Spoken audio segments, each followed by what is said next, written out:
Bienvenido todos y todas, ¿verdad? El tema que nos ocupa sigue siendo el que hemos trabajado por mucho tiempo y obviamente el, hay dentro de este grupo personas que seguramente habrán escuchado y habrán visto lo que estoy diciendo y proponiendo.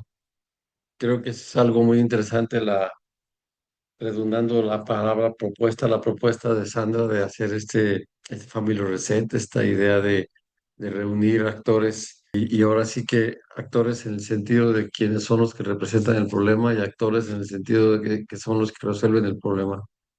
Y siempre me gusta decir que ningún niño va a ir a donde los papás no lo lleven, de forma que es fundamental que los papás también entiendan que esto es una cosa fundamental y si ellos no lo hacen, no va a haber una forma de trabajar tampoco con el niño. Así que ya no sé qué le pasa a mi compu, no tengo control con la computadora. O sea, entonces es bien interesante entender esto, la manera en que nosotros como médicos y ustedes como médicos, para mí yo creo que tenemos que decir médicos tanto al ortodoncista como al odontopediatra, como al médico, o sea, somos personas que estamos no buscando cuando hablan de que hay que prevenir las cosas, no, aquí estamos promoviendo. La prevención es una serie de ideas en las cuales tú permites que uno u otro pueda o no tomar acción, interesarse, etcétera. La promoción es cuando pones cartas en el asunto, cuando dices, yo voy a trabajar contigo, yo voy a proponer cosas, necesito que tú me sigas, pero esto no es nada más una lista de lo que hay que hacer, es cómo lo hacemos para que las cosas funcionen. Entonces, va de nuevo la misma situación, esa idea de que juntemos a los papás y que juntemos a los niños y que tengamos la oportunidad de trabajar en conjunto, se me hace fantástico. Ojalá y se logre llevar a cabo y es una excelente idea de la doctora Khan que está por allá abajo. Entonces, vamos a decir que la importancia, pues, del análisis, la primera situación que me gusta aclarar es crecimiento significa aumento de volumen. Por lo tanto, lo que crece es el cráneo que crece es nuestra cara. En este caso, el cráneo crece independientemente de nosotros. Nadie ve sinostosis craneales o deformidades craneales con niños que tengan problemas de maloclusión. La maloclusión y el crecimiento facial es absolutamente independiente del crecimiento craneal. Por lo tanto, ese crecimiento es básicamente de lo que es en sí los huesos de la cara, nuestra, lo que es la parte media e inferior, los tercios medio e inferior faciales, y en ellos podemos tener una injerencia muy importante para favorecer ese crecimiento. ¿Y por qué ese crecimiento? Porque ese espacio dará lugar para que se lleven a cabo el desarrollo de funciones, la función de mamar, la función de deglutir, la función posterior de masticar y obviamente una función tan importante como es dormir. Todo eso son funciones que vamos a desarrollar y el ámbito en donde se desarrollan las funciones es en los tercios medio inferior y la tarea de nosotros es promover ese crecimiento de esa dinámica de tercio medio e inferior facial. Luego entonces me gusta decir que el paradigma es la manera como una persona ha aprendido a desarrollar una situación. Se crean paradigmas basados en modelos o patrones aceptados para corregir o promover algo y que esa situación va a ser vigente mientras sea capaz de resolver los problemas. Una vez que hay una menor o que se enfrenta a una nueva situación, entonces tendremos que cambiar ese modelo. Y la propuesta de la rinostomatología y la propuesta de trabajar la medicina con la estomatología, no con el dentista del diente, sino con el estomatólogo, con aquel que entiende el crecimiento facial. El diente es el efecto de un problema, el que no puede estar. La maloclusión son efectos, no son causas. Y la idea de nosotros es tratar de favorecer o cambiar ese paradigma de que el problema está en la oclusión cuando el problema está en el crecimiento y en cómo se va haciendo la oclusión. Entonces, la lucidez de pensamiento, dice aquí, permite generar ese paradigma. Esa lucidez está dada por gentes que han venido atrás de nosotros, como el doctor John Mew, maestro de Sandra, como obviamente los grandes promotores de la funcionalidad en la estomatología, el doctor Harry Shisher, el doctor Moss, cada uno aportando una pieza, el doctor Engel, que aportando una pieza más a este rompecabezas. En ese rompecabezas lo único que ha faltado es la respiración nasal. Todas las personas que he mencionado desarrollaron sus modelos, sus ideas, sin que hubiera una disfunción nasal persistente como lo tenemos el día de hoy. Y esa disfunción nasal persistente que es alrededor de todo el mundo, tan es evidente que el día de hoy no hay un país que no tenga problemas de maloclusión. Eso hace que no podemos entonces decir, esa sí es una verdadera globalización, no hay un solo país que se salve de esto, significa que nos afecta lo mismo a todos y de esa manera podemos crear nuevas formas y nuevos paradigmas para poder avanzar. Entonces, la idea nuestra es proponer estas soluciones nuevas a esta nueva realidad, la nueva realidad que hace que tengamos una obstrucción nasal no nada más progresiva, sino persistente. Y me gusta voltear atrás y decir, las fotos de nuestros abuelos jóvenes, porque nuestros abuelos viejos ya no tenían dientes, pero el tal caso de los míos, que eran gente del siglo XIX y algunos del XX. Entonces, abuelos jóvenes de esos de finales del siglo XIX y todavía mediados del XX, difícilmente vamos a encontrar un problema de oclusión. En los últimos 25 o 30 años, la oclusión es el común denominador en el país que queramos. Significa que algo cambió. Y eso que cambió necesitamos aplicarlo a este nuevo paradigma en donde faltaba un jugador y ese jugador es la respiración nasal. Y si, como iremos avanzando en la presentación, esa respiración nasal es diferente en el día que en la noche. Los factores de respiración son diferentes de día a la noche y es lo que hagamos en el día que permitirá ser entonces solidificado y llevado como un punto de avance progresivo durante la noche. Entonces, este pensamiento de no hay nada tan poderoso como dice el adagio popular. La verdad es que no le he preguntado ahí ese adagio popular de dónde nació o de quién es o de qué lugar es, pero finalmente dice, sí, no hay nada tan poderoso como una idea cuyo tiempo ha llegado. Ojalá nosotros seamos promotores de esa idea. Esa idea está ahí. Me gusta mucho decir que la verdad no depende de la boca que lo pronuncia. Poco importa quién dice las cosas. Lo que importa es si lo que dice es útil y si en un momento determinado nos permite cambiar ese paradigma y tomar decisión de actuar de una manera diferente. En el mundo que vivimos hoy es muy interesante pensar que este hombre, Thomas Kuhn, él hablaba de la estructura científica y la revolución, las teorías de cómo se estructuraban los paradigmas y en las ciencias. Y él hablaba de esta revolución que supone abandonar una idea o una estructura teórica y sustituirla por otra, que no es compatible con la anterior. Obviamente las variantes están ahí, pero finalmente hay que sustituir o agregar para poder hablar. Es interesante, repito, que estos conceptos fueron formados por grandes sabios, grandes científicos, y en este caso el doctor Kuhn, grandes filósofos, pero bajo los conceptos que se tenían en ese momento. El día de hoy me gustaría decir que muchas cosas que han determinado siguen siendo compatibles, pero hay que sustituir o hay que agregar situaciones, no forzosamente sustituir técnicas, sino agregar situaciones como es la respiración nasal que no estaba en el paradigma anterior. Entonces, él hablaba de que cada siglo tendría que haber una revolución. El día de hoy hablar de siglos ya no es así. Hablar a lo mejor de años y bueno, a la velocidad que va creciendo las cosas, sabrá Dios si podemos estar hablando de días o de meses. Lo que sí es que el cuerpo humano no va a cambiar su dinámica. Somos como somos. Es cierto que el gran CPU del conocimiento está avanzando, pero está avanzando en la inteligencia hasta el día de hoy llamada artificial. Pero esa inteligencia no vamos creciendo junto con ella. Cuando se visualizó esto en el Google, hizo una universidad que se llamó Singularity University. Y la palabra singular, el día de hoy tal vez no nos dé el valor que le daría a una abuela nuestra cuando se expresaban de ella como una mujer muy singular, lo cual decía es única. Entonces la Singularity University está hablando o empezó a hablar bajo el concepto de que llega el momento en que la inteligencia humana y la artificial serían una sola. Y efectivamente eso está por pasar o está pasando, de hecho, pero el tema es que la nuestra seguirá avanzando a paso de tortuga, de manera lineal, de manera prácticamente recta, con pequeños ascensos. Al hablar de pequeños ascensos no me refiero, habrá que ver que desde la revolución industrial hasta hoy, o sea, desde el nacimiento del pensamiento libre y de la propiedad privada, que el pensamiento libre es una propiedad privada, y a partir de esas ideas que se gestaron sin tener que tener forzosamente la autorización de nadie más y que las personas fueron inventando ideas y soluciones a problemas que estaban ahí, lo cual se volvió en lo que el día de hoy conocemos como el comercio mundial y las diferentes estructuras que existen para poder resolver problemas.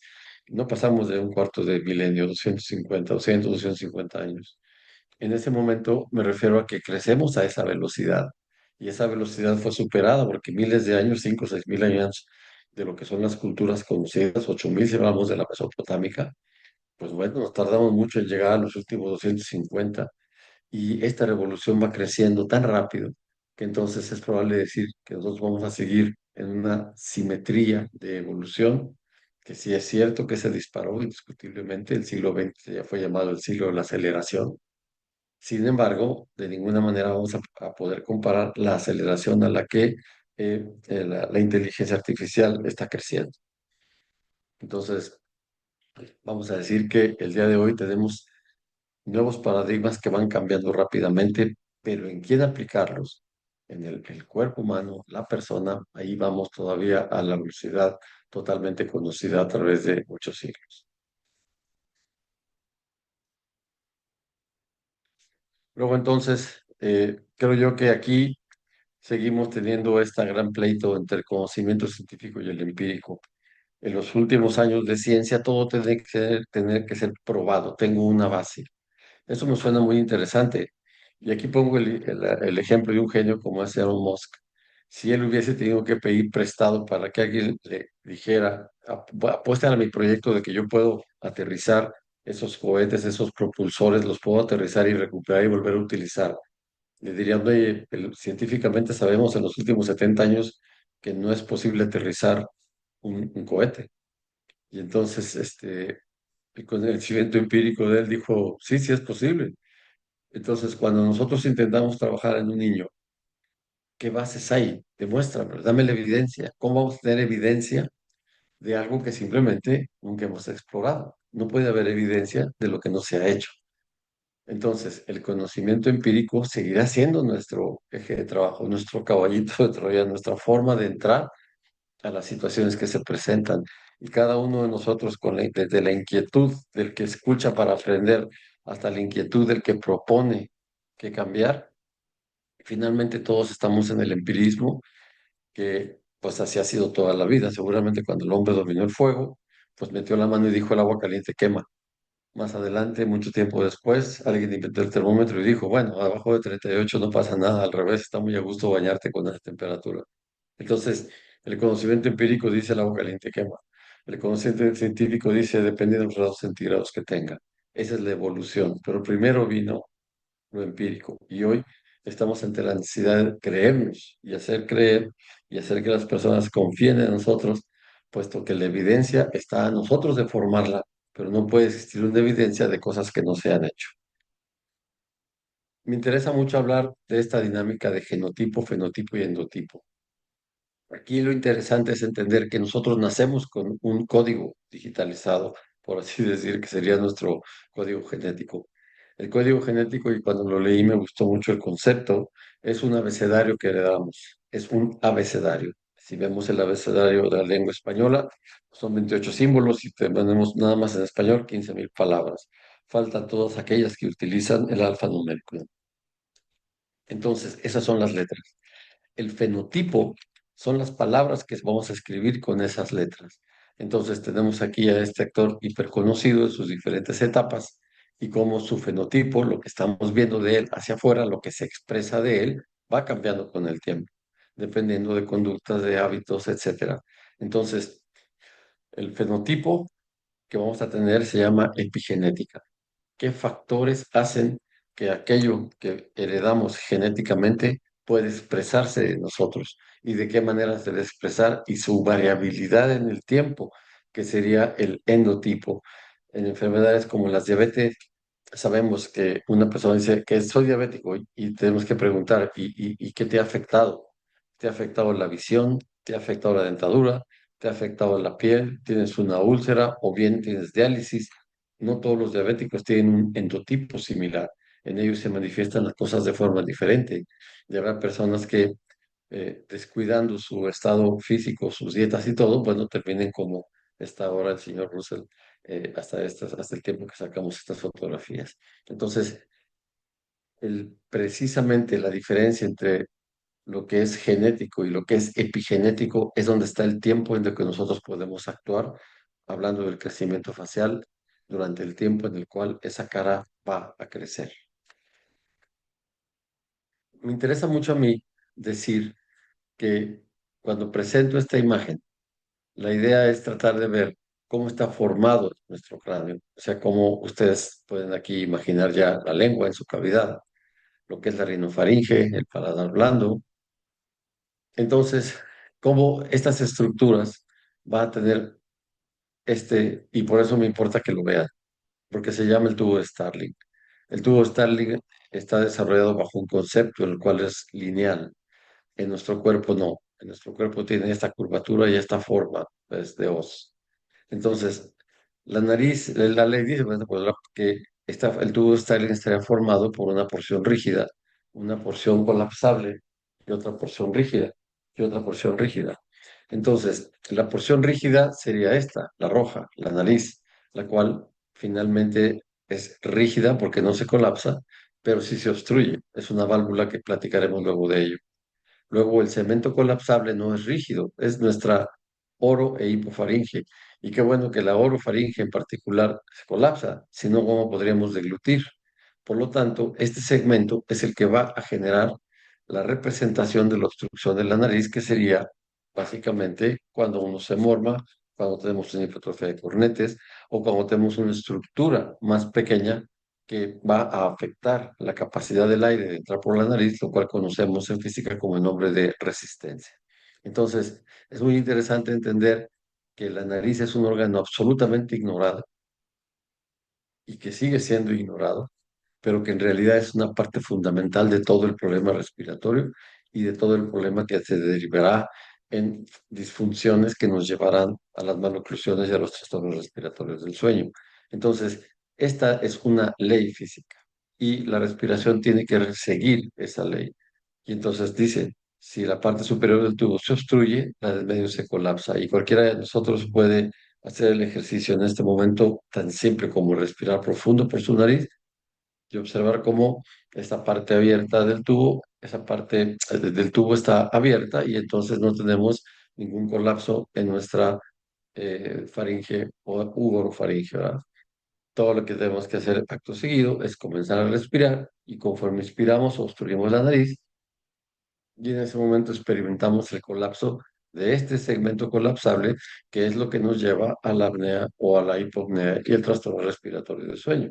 Entonces no es algo de que vamos a requerir algún instrumento para medirlo. Ahí lo están viendo. Si ustedes respiran de nuevo, despacio y libremente por su nariz, verán que su segmento colapsable en la orofaringe, en la hipofaringe, no tendrá ningún colapso. En el momento en que mantengan la succión de aire por la nariz y comiencen a obstruir hasta que obstruyan constantemente, perdón, completamente, verán entonces su colapso. Al hacer ahí está el colapso, lo pueden evidenciar, lo pueden ver y de esa manera constatar que lo que estamos diciendo es una realidad.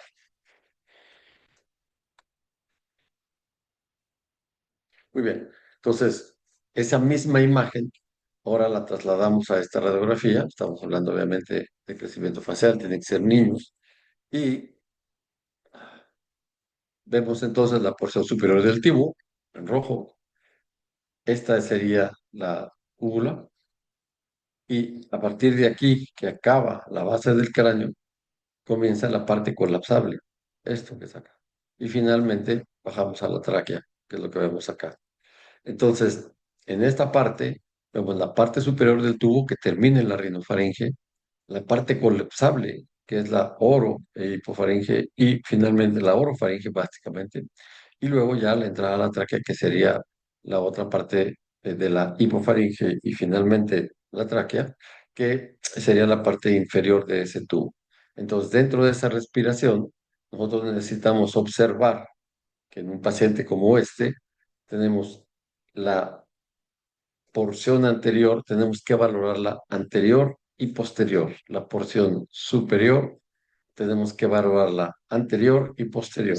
La nariz se llena a través de las narinas, el aire viaja en la cavidad y se inyecta hacia la orofaringe para finalmente entrar en la tráquea. Por lo tanto, este es el viaje que debe recorrer. La parte superior del tubo termina en la rinofaringe. Luego viene la parte colapsable, que es la parte media, y finalmente la parte inferior, que sería la tráquea.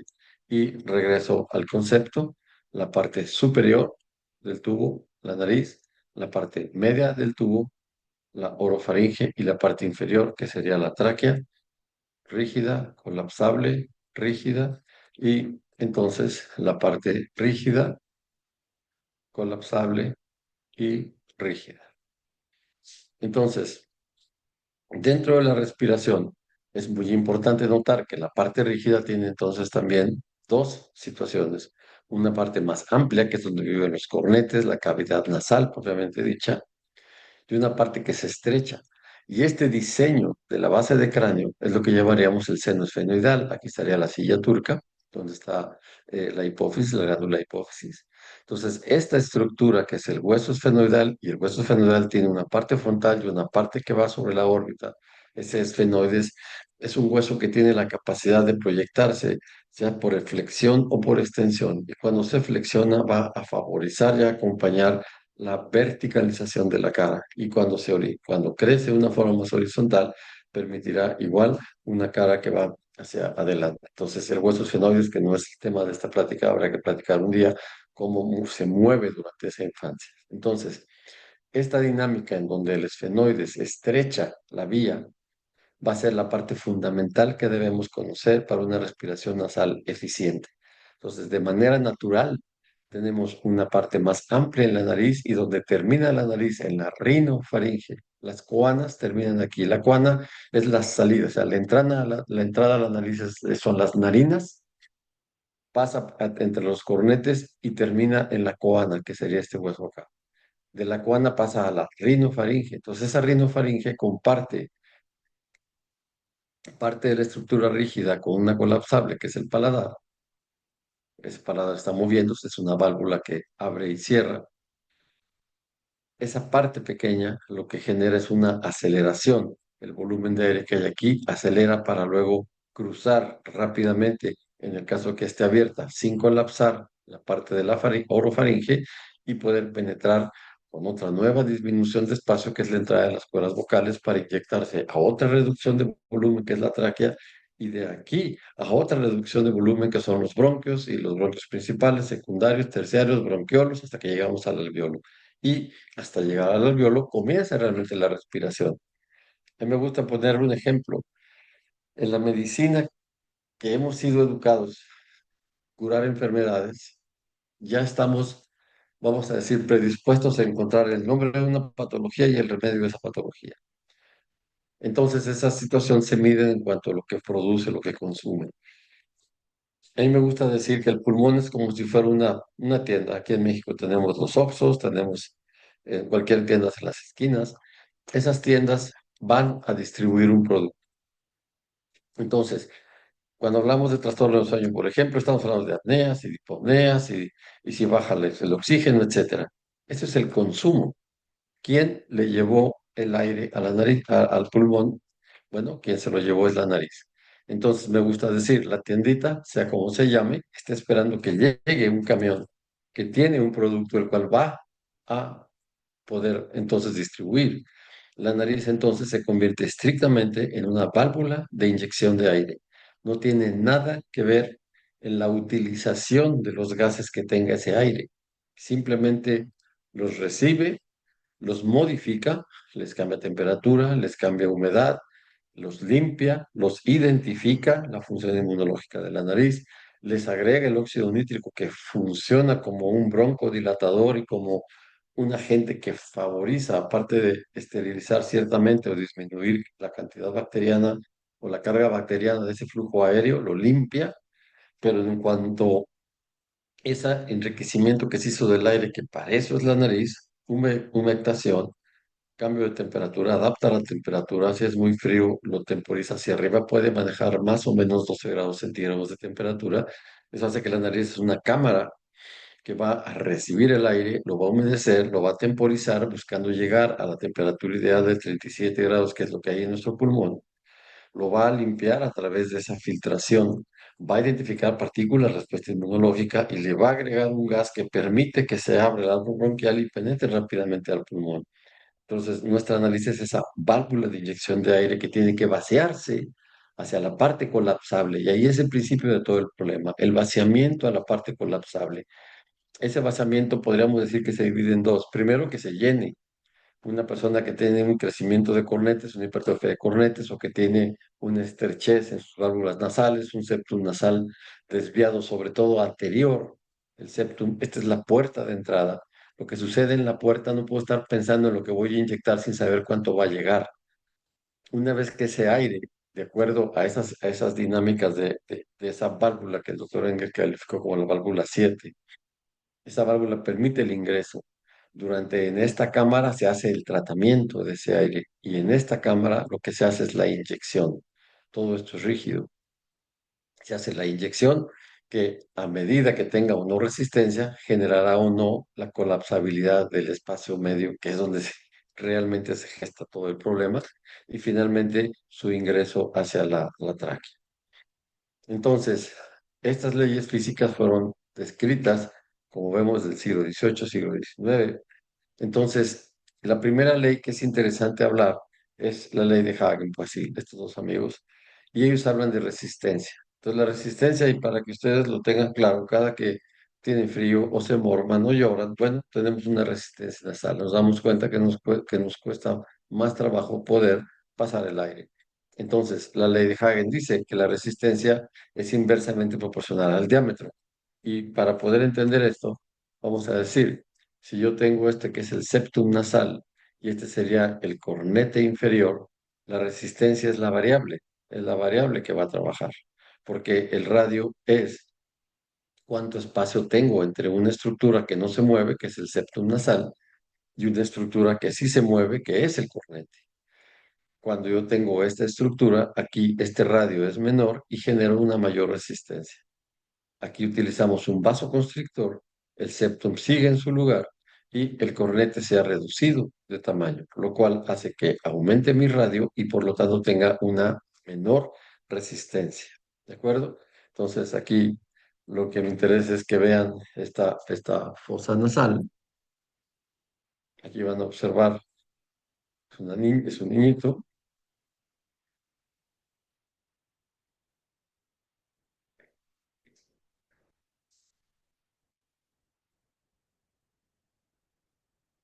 Aquí está el septum, este es el cornete, septum nasal, cornete, este es el diámetro que tengo en esa cavidad. Y creo que aquí, espérame tantito, no sé si, permítame un segundo, creo que está inverso, permítame un segundo.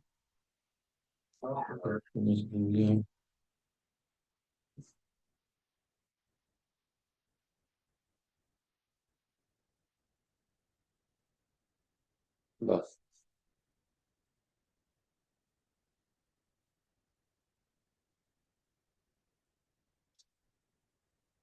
Vamos, sí, ahora sí ahí va, perdón. Entonces vamos a empezar a ver la fosa nasal del lado derecho.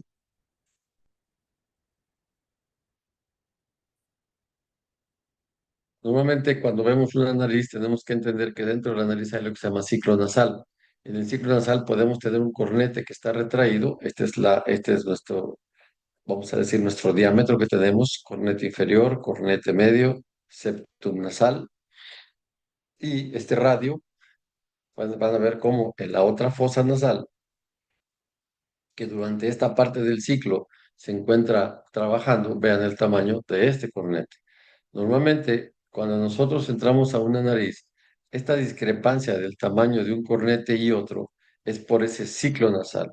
El ciclo nasal hace que un cornete se retraiga en lo que otro se distiende, pero la diferencia del ciclo nasal normal a un ciclo nasal que evidencia un crecimiento de cornetes es que cuando viene ese ciclo nasal, de un lado obstruye y del otro no. Entonces observen el tamaño de este cornete y la obstrucción que tenemos para que el aire pueda fluir, tomando en cuenta que un niño pasa por aquí entre 4 y 6 mil litros de aire por día por este lado. No podemos ver el cornete medio, vemos el cornete inferior, vemos la desviación, aquí vemos el cornete medio, el cornete inferior y el espacio para que el aire pueda pasar.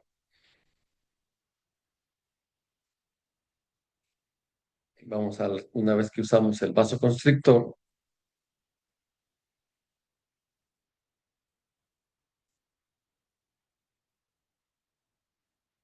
vamos a poder observar cómo se reduce el diámetro de este cornete. Vean cómo hay una mayor capacidad de visualización de ese cornete medio. Y vamos a pasar y vean cómo no, aquí no se ha reducido bien.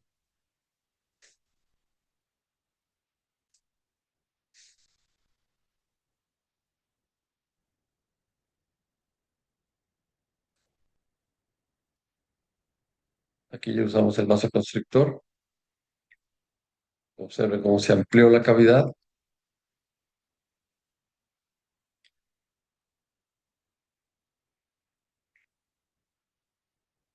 y finalmente vamos a pasar al otro. Y aquí ya vemos el cornete medio y cómo ampliamos la cavidad. Obviamente este niño tiene una hipertrofia de cornetes, que lo que hacemos nosotros es reducir el volumen de ese cornete para que pueda pasar el aire. La diferencia aquí ya vemos el cornete medio que no podíamos observar previamente.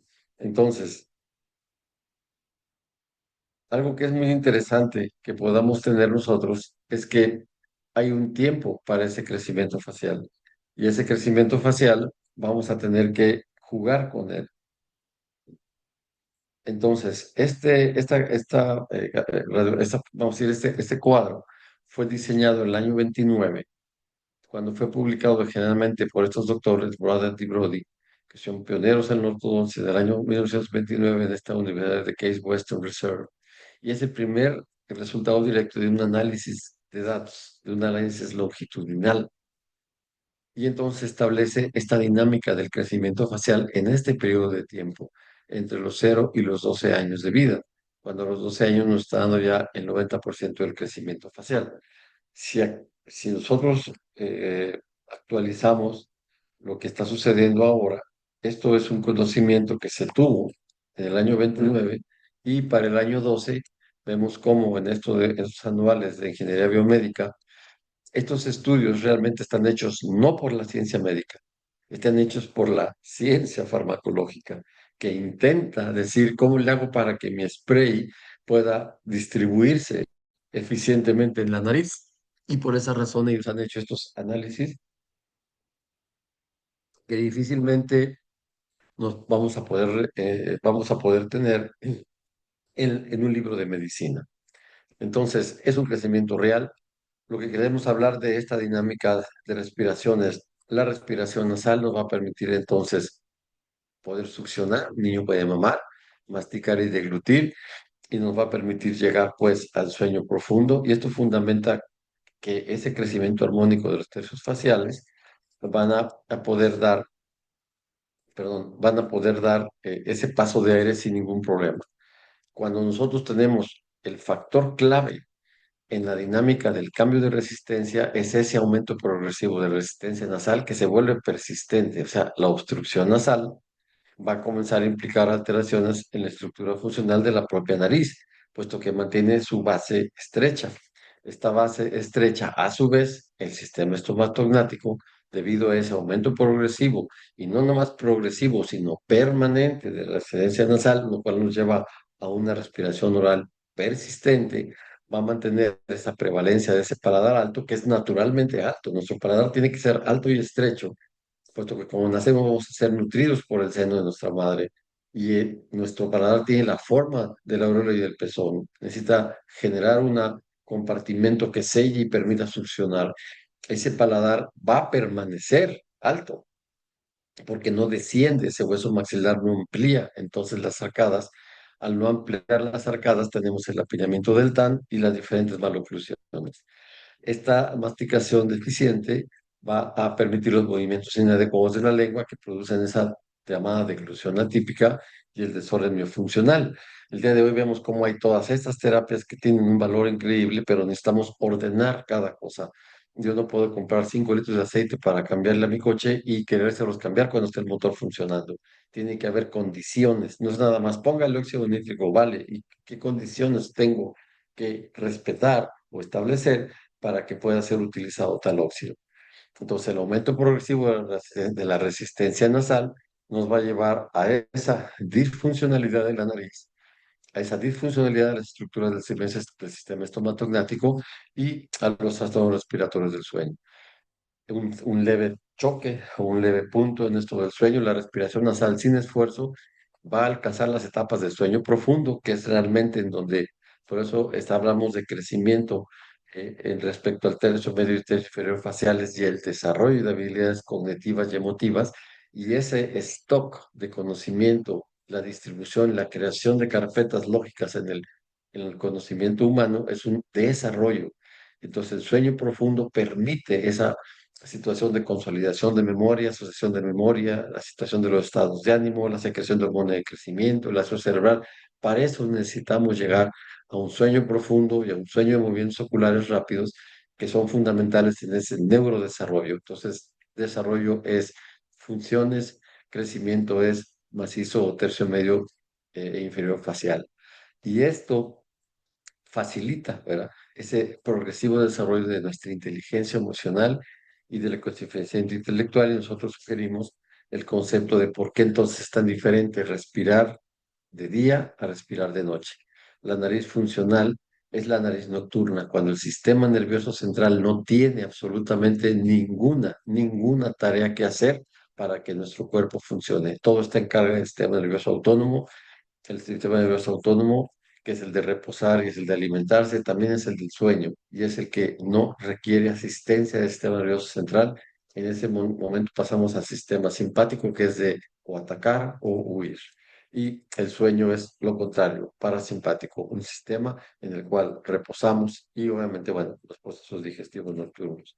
Entonces, ese aumento progresivo en la resistencia nasal en los trastornos respiratorios del sueño altera esas fases con la consecuente afectación del neurodesarrollo. Me gusta siempre poner esta placa en la cual me gusta decir, la teoría de Mohs dice que la forma sigue la función y yo agregué en el niño. Una vez que esto cerró definitivamente, la función seguirá la forma. Una vez que determiné el volumen de aire de esta válvula, si esa válvula, poniéndola en términos de carros, es un carro, ahora que todos estamos con la economía del gasto de gasolina, bueno, si es un carro de 3 cilindros, esta válvula cuánto le va a dar, si es de 4, si es de 6, si es de 8 o si es de 12. Si mantengo esta válvula, estaré entonces ahora, la función de inyección va a seguir a la forma que haya quedado. El término de los 15 años aplica a los hombres. En las damas cada vez hay más evidencia de que hay vamos a decir, un menor tiempo dependiendo de su menarca, de su primera regla, y de cómo esos efectos sexuales secundarios pueden afectar, acelerar ese crecimiento o ese cierre, vamos a decir, la sinostosis de la articulación intermaxilar. Entonces, el sueño importante, pues, ese aseo, el mantenimiento de ese cableado neuronal. No tenemos en el cerebro todavía Bluetooth, de manera que necesitamos limpiar los cientos de miles de millones de cables que tenemos entre las neuronas, los axones, las dendritas. La neurogénesis, permitimos en la noche o todo el hipocampo generar neuronas, que es el donde se establece todo el conocimiento. Es interesante ver que tenemos pues que esa memoria, el guardar un recuerdo, luego habrá que asociarlo a situaciones que le dan forma a ese recuerdo y que nos permite ir a jugar en el tiempo con ese recuerdo. Los estados de ánimo, la inteligencia emocional. Es importante un poco de asomarse a cómo, desde el punto de vista eléctrico, nuestra nariz está teniendo, perdón, nuestro sueño depende de un volumen de consumo eléctrico. Las ondas alfa se semejan a las ondas REM, en las cuales tenemos actividad cerebral. La diferencia es que esta actividad cerebral del REM no incluye actividad muscular, incluye estrictamente actividad cerebral. durante el sueño ligero comienzan en estas espigas y ampliarse las ondas, y nuestro reto es este, el sueño del deep sleep o el sueño profundo, en donde las ondas eléctricas son lentas, significa que hay un menor consumo de energía, menor consumo de oxígeno, menor consumo, obviamente, de glucosa.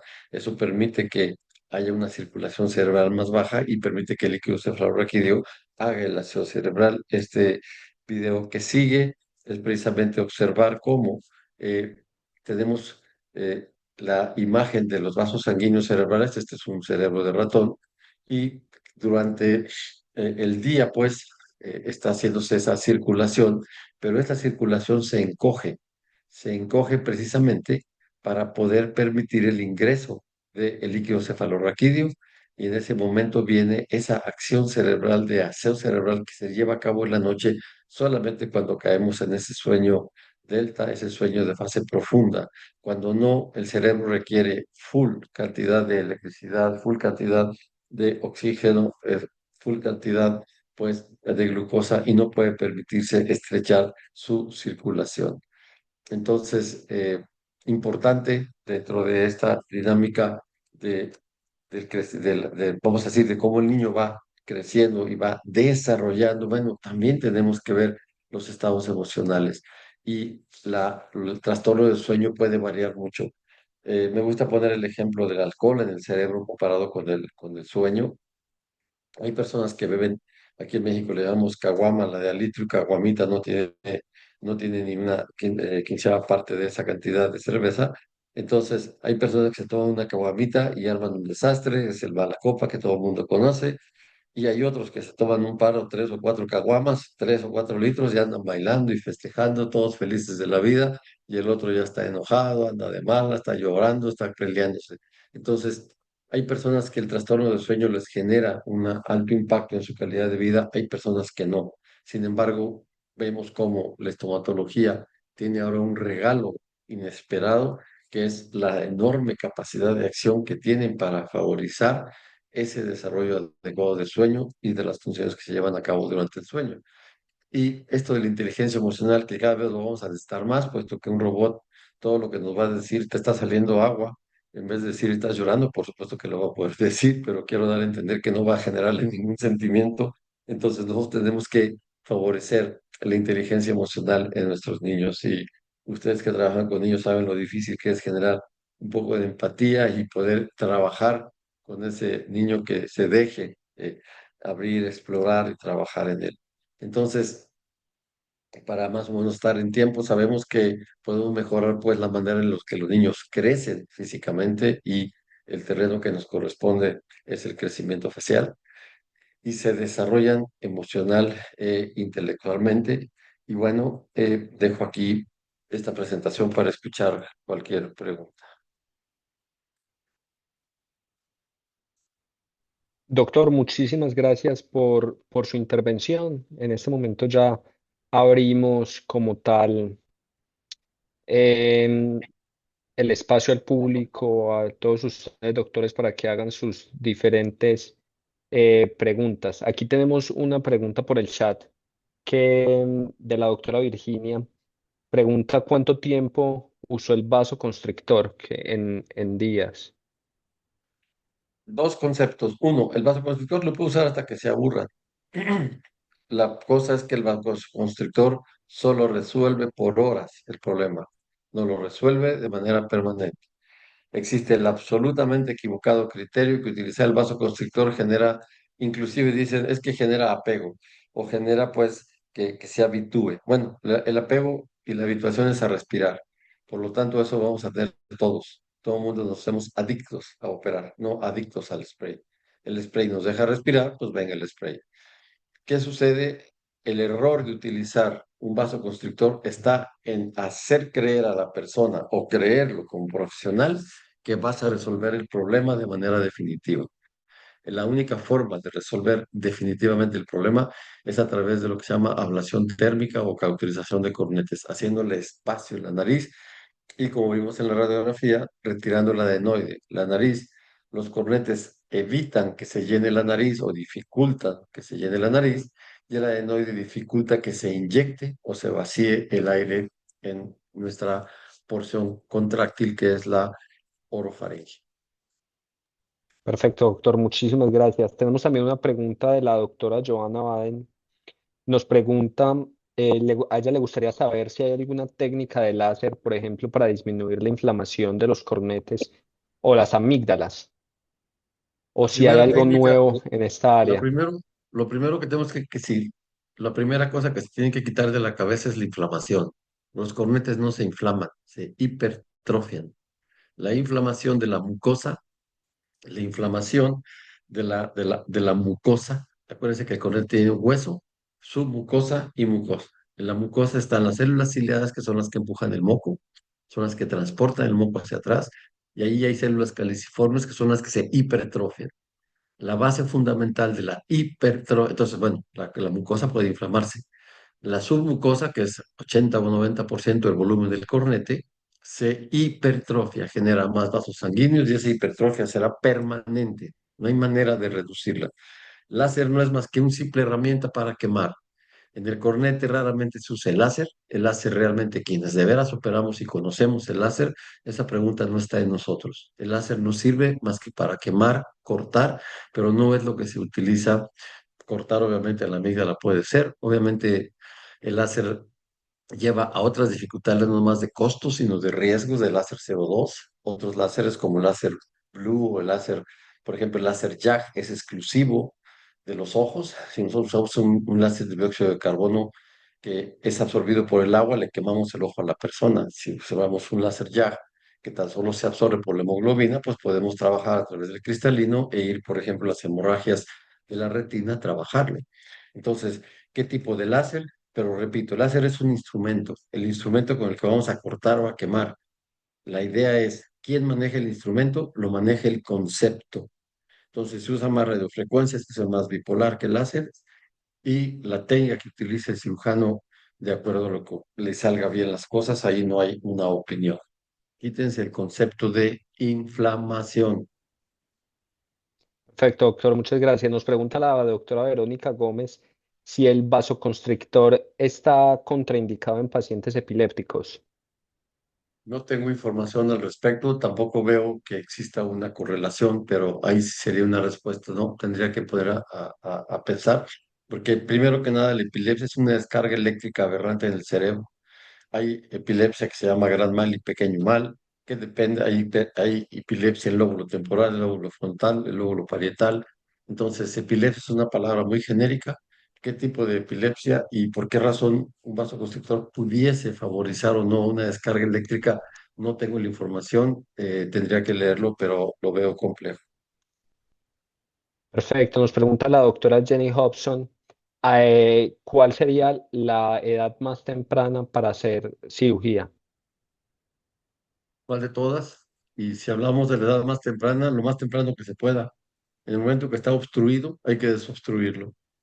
Aquí es una pregunta interesante de la doctora, porque si yo tengo un cornete crecido en un niño de 6 meses, uso el vasoconstrictor por semanas y veo que cambian las cosas, trabájalo. ¿Quieres usarlo un Perfecto. año más? Úsalo un año más. ¿Quieres usarlo 3 años? Úsalo 10 años si quieres. No vas a terminar con la hipertrofia. Entonces, ¿por qué yo utilizo el vasoconstrictor? Para demostrar. Vivimos, como dije, en una época en la que no hay una evidencia de lo que nunca se ha estudiado. Por lo tanto, si me dice, sopórtame con artículos, pregunta a la doctora acá, ¿quién en España quiere tocar la nariz? Ahora les andan diciendo que es casi un semiasesinato poner un tornillo en un niño chiquito o en un niño de 4 o 6 años. Entonces, los fantasmas siempre van a estar ahí, los promotores del caos también. Entonces, ¿por qué razón utilizar un vasoconstrictor? Porque le estás demostrando a la mamá, a los papás, que ese niño respira mejor.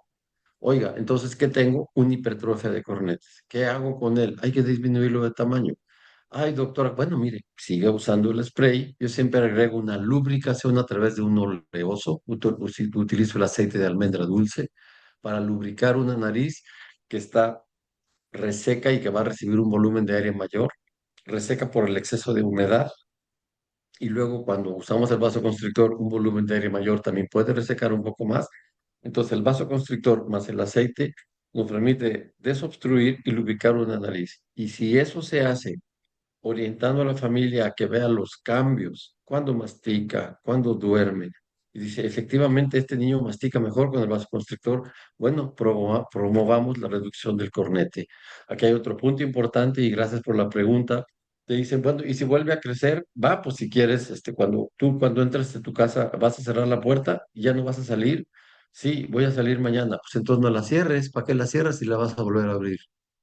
Entonces, las cosas tienen su tiempo y su función, su temporalidad. Un cornete cauterizado, con control, con una buena radiofrecuencia, con una bipolar de baja frecuencia, puede tener una duración de años, 3, 4, 5 años de eficiencia. En ese momento resolviste un problema. Oye, que lo vas a tener que volver a operar a los 6, opéralo. La cosa es que respire y que crezca su carita. El reto es 0 a 15 años y ese reto se modifica con las niñas debido a la menarca. Perfecto, doctor, muchas gracias. Vamos a terminar con las últimas cuatro preguntas que ya se nos está acabando el tiempo. Nos preguntan cuáles serían las causas de epistaxis frecuente en un niño no respirador oral.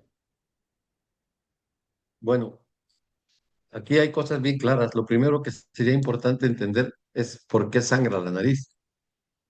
Y la nariz sangra por resequedad. Entonces, en la nariz tenemos cornetes y septum. Los vasos sanguíneos que están en el cornete tienen una capa muscular que hace que se distienda y se contrae.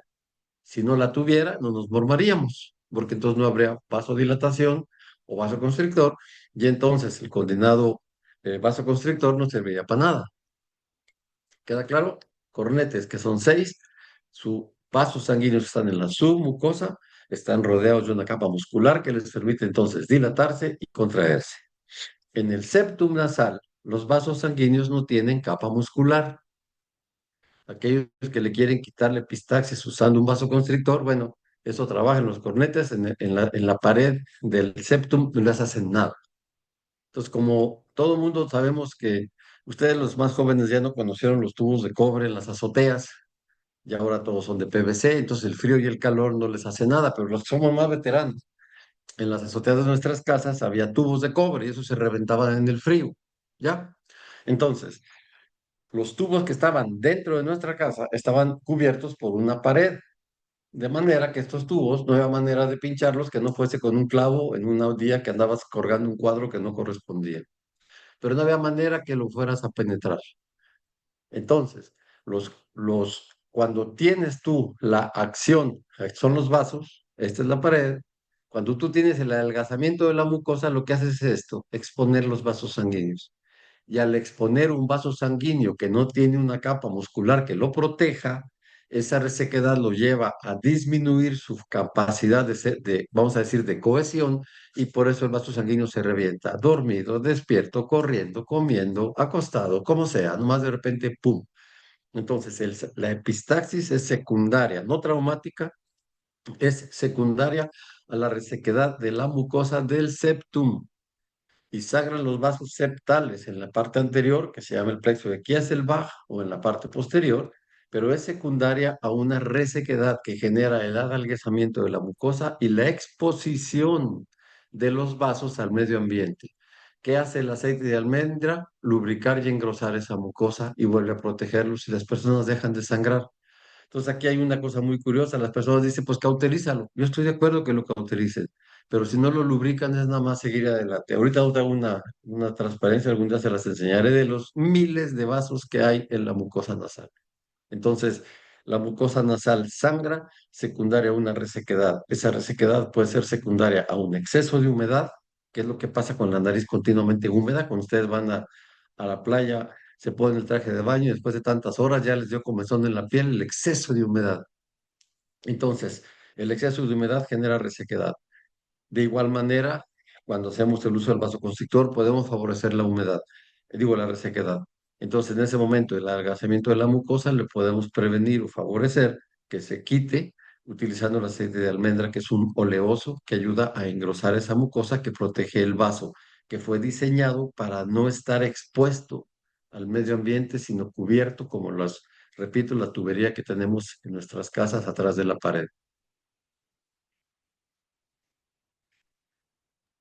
Perfecto, doctor, muchas gracias.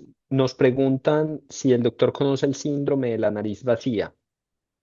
Eso es una cosa horrible y hasta el día de hoy nunca he visto una, pero sí lo sé. Cuando te pasas, cuando le echas muchas ganas a cauterizar los cornetes o lo que se hacía previamente, que a mí me tocó ver todavía algunas turbinectomías en donde quitaban o cortaban parte del cornete inferior o del cornete medio. En ese momento la nariz es una cámara que tiene que estar ahí para humedecer y generar cambios térmicos. Cuando excedes la extracción de ese tejido, otras que he visto, las he visto por uso extensivo de cocaína, es sí me ha tocado dos políticos aquí en México que tenían las narices secas de tanta cocaína que se metían. Entonces, estas son causas que no vamos a ver en los niños, pero bueno, todavía no sé luego, pero hasta la fecha nunca he visto uno. Entonces, la nariz seca o la nariz vacía, perdón, es porque las personas hacían turbinectomies, quitaban, no una turbinoplastia, que es reducir el volumen del cornete, sino una turbinectomía. Cortabas, te llevabas parte del septum, sobre todo del inferior, y obviamente la falta de conocimiento de lo que, para lo que servían los cornetes, eso generaba una disminución porque hay que recordar que tú quitas ese cornete y aumentas el volumen de aire. Y ese volumen de aire no va a haber quien lo humedezca ni quien lo temporice. Y entonces eso lleva a una resequedad. Y ese es el concepto de nariz vacía que puede ser inclusive inductor de suicidio. Es terrible lo que puede sentir una paciente con nariz vacía. Búsquenlo en YouTube para que les quede claro. Llegar a eso en una cirugía de turbino, el día de hoy, con las herramientas de hoy y sabiendo lo que se hace, es muy poco probable que eso suceda, pero definitivamente es algo que nunca debe estar fuera del pensamiento de quien trabaje la nariz en niños o en adultos y se permita reducir el volumen de un cornete. Tiene que estar presente.